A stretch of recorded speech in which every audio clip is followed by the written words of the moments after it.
as I told about the cancer on the left hand side that we do, physically what happens to people who are futurist? We have a center especially for futuristic behavior called as Swadhisthana chakra, which is in the gross manifesting the plexus called the aortic plexus within us. Now this Swadhisthana chakra is very important for human beings, especially for people who are developing. With this chakra, actually, we convert the fat of the stomach for the use of the brain. Now this is the center of the Surya, of the sun. Now when we start thinking, these cells are converted in such a way that they become useful to the brain. Now if you are thinking all the time you are thinking, then what will happen? I mean, the horns are not going to grow out of that. You are consuming all that, and when you are consuming all those cells, you have to have replacement, and for that replacement, this Swadhisthana chakra has to work very hard to convert the cells for the use of your brain. Now, when it is doing that, there are other things which this Swadhisthana chakra has to look after. For example, your liver, your pancreas, your spleen, your kidneys, all are to be looked after by this center, and also uterus for the ladies. Now when there's only one work is given to this Swadhisthana chakra, and it cannot do any other work, then other things are neglected, so you develop a terrible disease called liver trouble. Now liver trouble is another thing that you do not feel yourself. Others know that you are liverish, the way you are hot-tempered, the way you are fussy, the way you always snarl at people, and the way you are never satisfied with anything, the way you criticize others. All this is liverish, and such liverish people are never happy with themselves, because liver looks after their attention.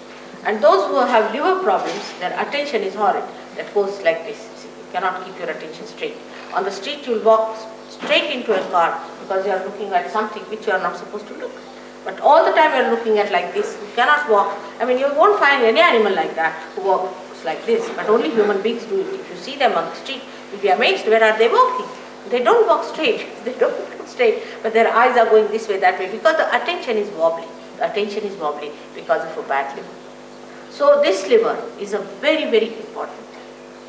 Now this liver has a special capacity to extract all the poisons from the body as heat. And the heat in the body is to be transformed or should be conveyed to the blood or the water in the blood, and that has to be taken out of your body, maybe as perspiration or in another forms. But what happens? That when this liver is out of gear, it cannot do it. It cannot pass this heat into the bloodstream, and the heat remains in the body, and you really become heated, and that heat makes all these problems for you.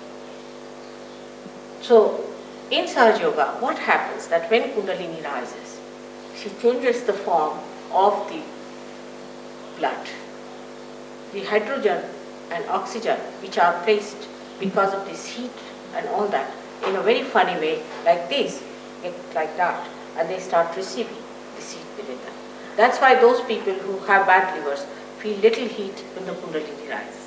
But one can cure it by giving it that peace and comfort to that liver organ, and you can definitely cure your liver, no doubt about it. Then the second thing that happens to you is the pancreas, which gives you diabetes. Only a person who thinks too much gets diabetes. For example, an Indian farmer doesn't know what diabetes is, but then you stop your sugar. But that's not the way to stop your diabetes.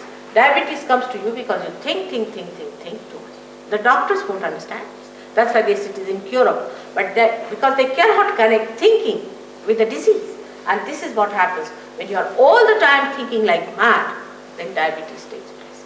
And this diabetes is also curable if you get your enlightenment. You can cure also the diabetes of other people, but because this vital power, which is integrated of all these three powers, flows through you, and you can replenish, you can give more to other people who are exhausted of it, and sort of you can fill them up with this power and you can cure. The third one is the worst of all that happens to people is blood cancer because of spleen. Spleen is one thing very important, that it is the center of peace within us. The one who doesn't have a proper spleen cannot be a peaceful person. Now, it's a very simple thing, but doctors cannot connect it, nor all science-oriented people can connect it to something very, very simple. And the simple thing is that when we eat our food, if we are frantic, we are out to get trouble with the spleen, and we can get blood cancer. Now, if the mother is of that temperament or a father is of that temperament, the children might be born with blood cancer. Trouble of also of kidney, of high blood pressure, all that is due to this. People worry, they are frantic, you see, and this franticness comes to us just as a matter of habit. I have known people, as soon as you say, oh, you have to go by aeroplane or somewhere, suddenly the aeroplane word triggers that frantic, oh, and they get mad. They don't know what they are up to. They will forget their passport, they will forget their luggage, they forget this, that. Frantic. At the airport, if you go, you'll find this left navi, as we call it, the center is the spleen goes frantic. Now, when you eat your food or do any such work, there is an emergency created and more blood is needed to digest that. So this spleen, poor thing, works very hard to create that extra amount of blood cells. But at the time you are eating, you are also reading a newspaper. That's the worst thing one should do in the morning. Horrible. You read the newspaper, you are eating the food, the spleen goes off because another emergency comes up. Then you get onto your bicycle with a sandwich in the hand, is even worse than that. And you are rushing to your work, suddenly you find a big jam on the way, then you are even very badly placed with the situation and you get so frantic and you don't understand, and the person who is in front of you goes on saying, oh, what's wrong with this fellow, why can't he drive fast, and the same fellow is saying something exactly the same to the another fellow who is going ahead. So this mad race is on, this rat race is on, and if you are eating your food in such a hurry and in such franticness, you develop this trouble which is very dangerous, called as blood cancer, and among young people is very common.